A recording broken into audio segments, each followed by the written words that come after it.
So hello everyone, welcome back to my YouTube channel. स्वागत है आपका मेरी इस नई वीडियो में।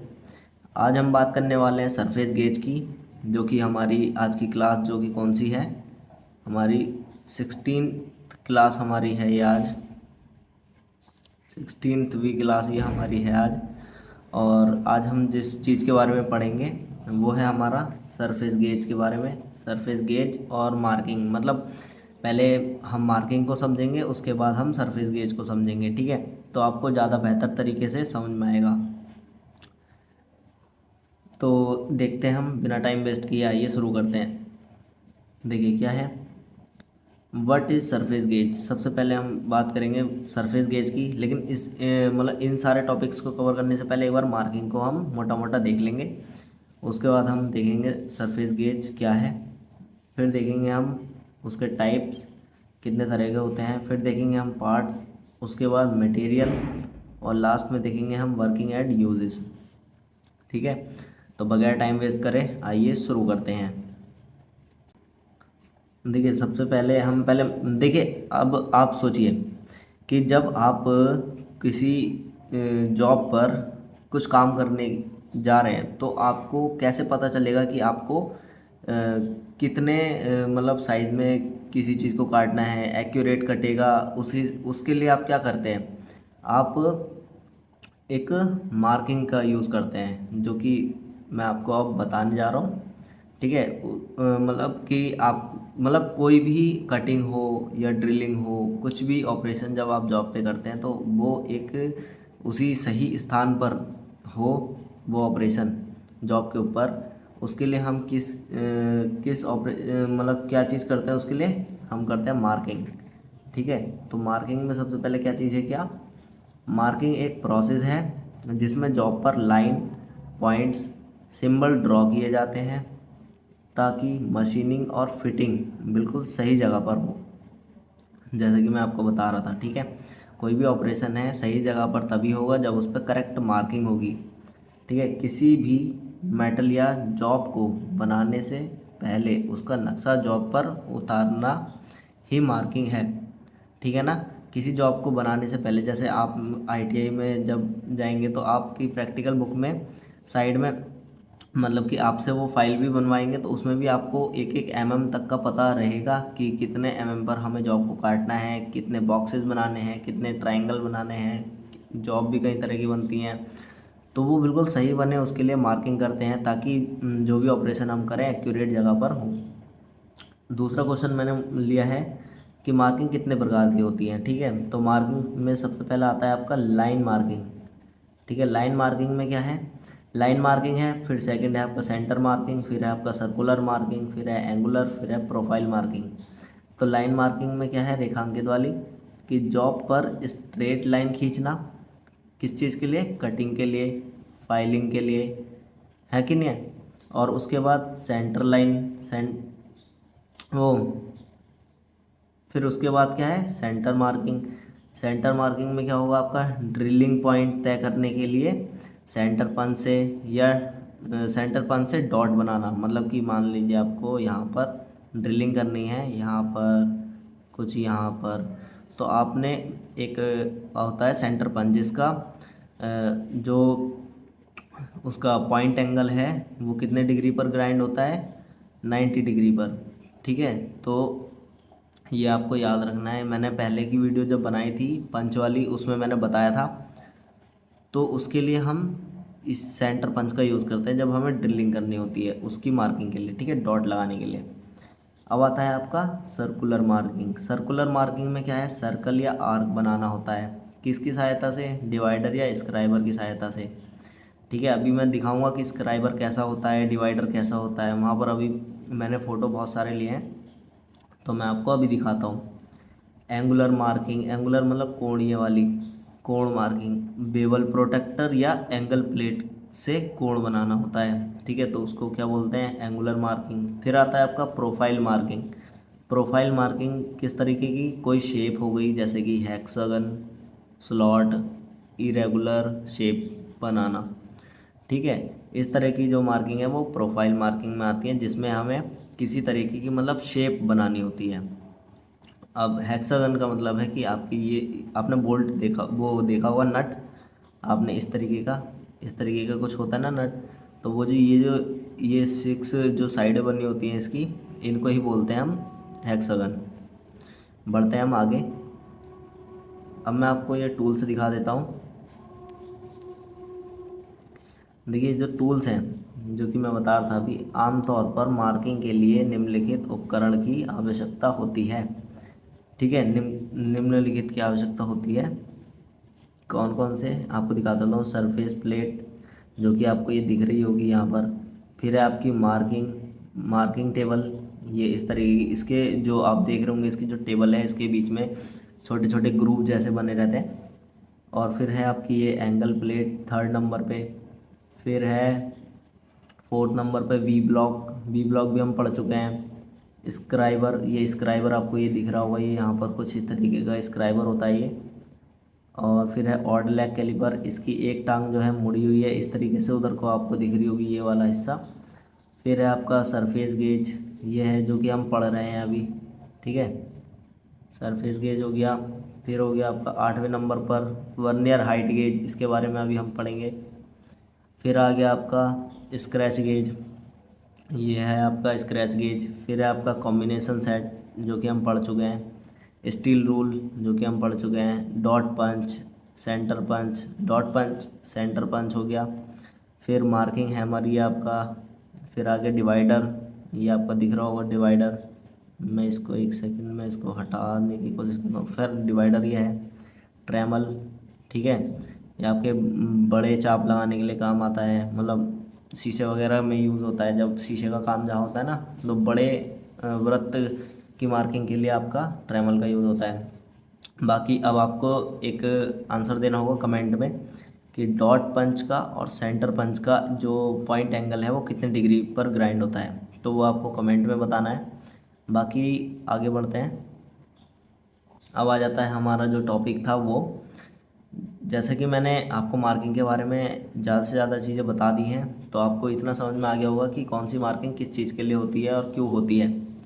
तो अब हम सरफेस गेज के बारे में पढ़ते हैं, क्योंकि मैंने मार्किंग के लिए इसलिए बताया क्योंकि जितने भी टूल अभी मैंने पीछे बताए हैं, जब मैं इनके बारे में आपको पढ़ाऊँगा तो आप आसानी से चीज़ों को कैरी कर पाओगे।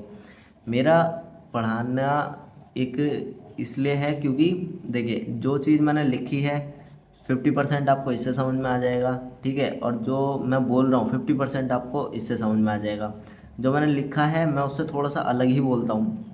पढ़ के तो मैं बताता हूँ लेकिन मैं अलग ही बोलता हूँ। वो क्यों बोलता हूँ, ताकि अगर किसी को लिखा हुआ समझ में नहीं आएगा कि इसमें मतलब लिखा हुआ तो वैसे तो हैंड राइटिंग तो ठीक है, लेकिन जो समझने वाली बात है वो मैं खुद समझाता हूँ। ठीक है, अगर किसी को लिखा हुआ नहीं समझ में आएगा तो वो मेरा बोला हुआ थोड़ी देर सुन ले, वो आपको समझ में आ जाएगा। तो इस तरीके से मैं 50-50 करके 100% समझाने की मेरी कोशिश रहती है।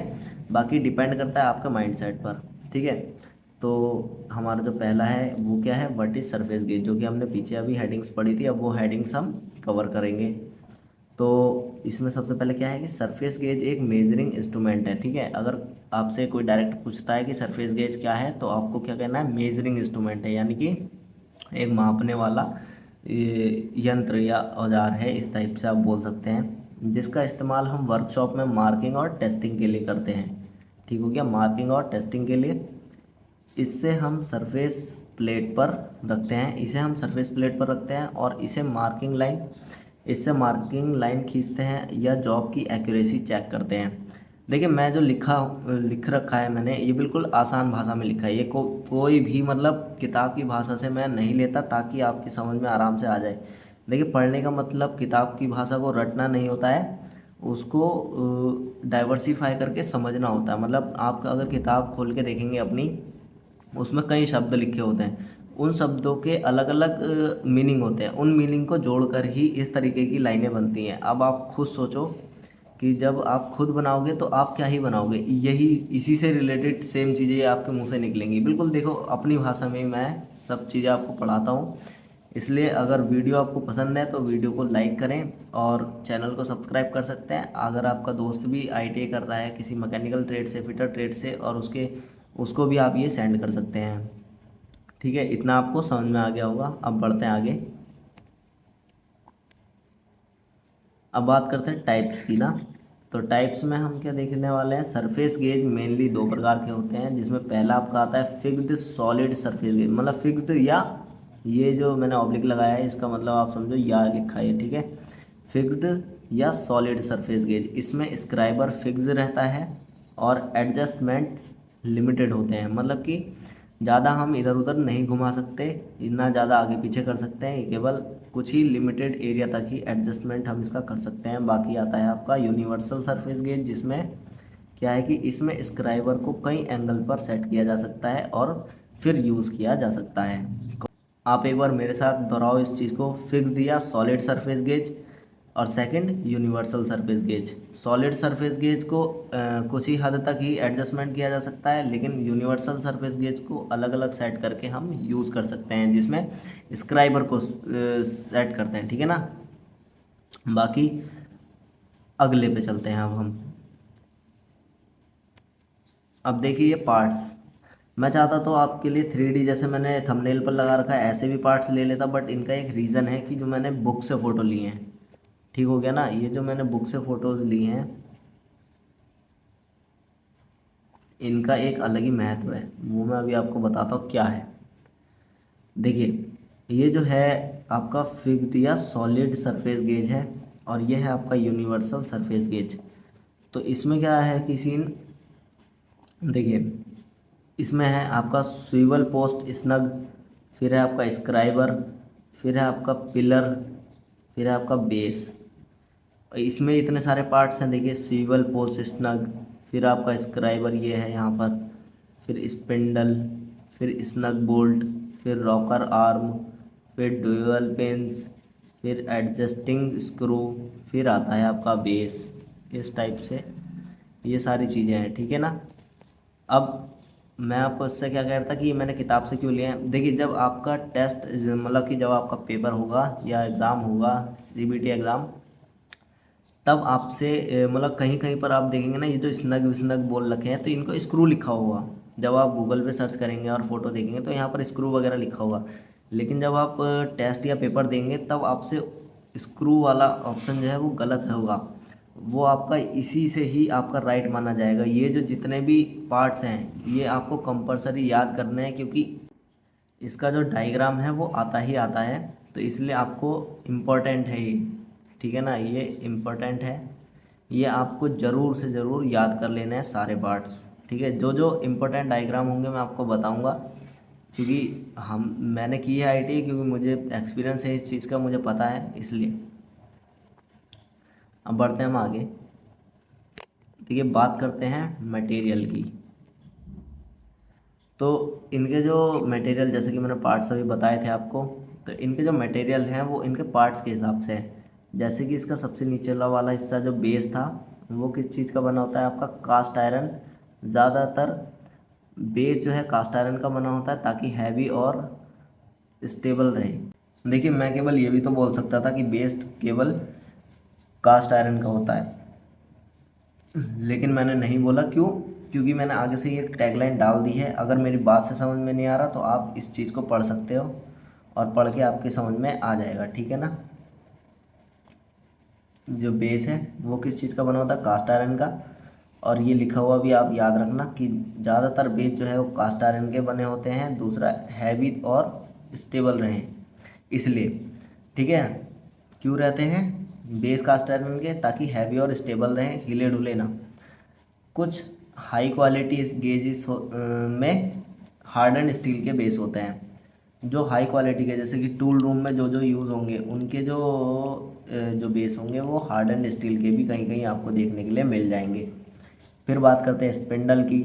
वो होता है आपका माइल्ड स्टील या हार्डन स्टील से बना होता है। किसी किसी में आपको माइल्ड स्टील दिख जाएगा, किसी में हार्डन स्टील, ये आपको याद रखना है। स्क्राइबर यानी मार्किंग वाला हिस्सा, जो कि अभी मैंने आपको दिखाया था कुछ इस तरीके का था, वो हल्का सा मुड़ा हुआ, फिर यहाँ से सीधा, और यहाँ पर इसकी ग्रिप थी, तो वो वही वाला हिस्सा है। तो इसको हाई कार्बन स्टील या हार्ड एंड टूल स्टील से बना होता है वो। इसको हार्ड एंड शार्प किया जाता है ताकि मार्किंग क्लियर हो। हार्ड किया जाएगा, शार्प किया जाएगा, नुकीला बनाया जाएगा ताकि अच्छे से मार्किंग वगैरह हो, काम इससे अच्छे से हो। हाई कार्बन स्टील का इसलिए है क्योंकि हार्ड इसलिए है, अब जब तक ये हार्ड नहीं होगा, तुम किसी मान लीजिए कोई जॉब है जिसका टेम्परेचर थोड़ा हाई है या थोड़ा सा ज़्यादा है, तो अगर वहाँ पर हमने इससे मार्किंग कर दी, अगर ये हार्ड नहीं हुआ तो टूल जो है ये ख़राब हो सकता है, औजार जो है बेकार हो सकता है, इसका जो एक्यूरेसी है वो ख़राब हो जाएगी। इसलिए हार्ड एंड टूल स्टील ये एक एलॉय स्टील होता है। बाकी अब बात करते हैं चौथा, जो कि है क्लैंपिंग स्क्रू या फिटिंग्स। ठीक है, इसको ये होता है माइल्ड स्टील या ब्रास से बना होता है, जो कि जिसे मैं स्क्रू बोल रहा था, स्नग उसको। ठीक है ना, यह है आपका माइल्ड स्टील या ब्रास। बात करते हैं अगली स्लाइड की। तो अब आते हैं आपके यूजेस। देखिए ऑप्शन में अगर ये चारों अगर दिए हों तो आपको टिक लगा देना है इन चारों में से। अब पढ़ते हैं क्या है ये चारों। देखिए सरफेस केस के कई यूजेस हैं, जैसे कि जॉब पर पैरेलल मार्किंग लाइन खींचना, मतलब पैरेलल मार्किंग मतलब लाइन खींचना, और पैरेलल मतलब समांतर। ठीक है ना। फिर है राउंड जॉब का सेंटर फाइंड आउट करना, राउंड जॉब का सेंटर भी इससे फाइंड आउट किया जा सकता है। डिफरेंट ऑब्जेक्ट की हाइट कंपेयर भी हम इससे कर सकते हैं। मशीन वर्क से पहले एक्यूरेट मार्किंग कर सकते हैं इससे। ठीक है ना, मशीन वर्क से पहले एक्यूरेट मार्किंग भी हम इसके द्वारा कर सकते हैं। ये चारों मतलब कि अगर स्क्राइबर से संबंधित अगर यूज़ पूछ लिया जाए और इन चारों से रिलेटेड आपको कुछ भी दिख जाए, आप उस पर आंख बंद करके टिक कर दीजिएगा, ये आपका सही हो जाएगा। बस आज के लिए वीडियो में इतना ही है। और बाकी अब आपको क्या करना है कि अगर पसंद आया ये है तो आपको लाइक करना है। वीडियो अगर अच्छी लगी तो वीडियो को लाइक करना और कमेंट करके, जो कि मैंने कमेंट में बताया था कि आपको कमेंट क्या करना है वो कमेंट करना। और बाकी चैनल का नाम आपको दिख रहा होगा, शिवम राज प्रजापति। आपको क्या करना है, सब्सक्राइब करना है, बेल आइकन प्रेस करना है, ताकि ये जो मोर वीडियोज़ वाला जो कैप्शन मैंने इसमें डाल रखा है आपको ये सक्सेसफुली प्रोवाइड हो जाए। ठीक है, मिलते हैं नेक्स्ट वीडियो में। थैंक यू सो मच, बहुत बहुत धन्यवाद।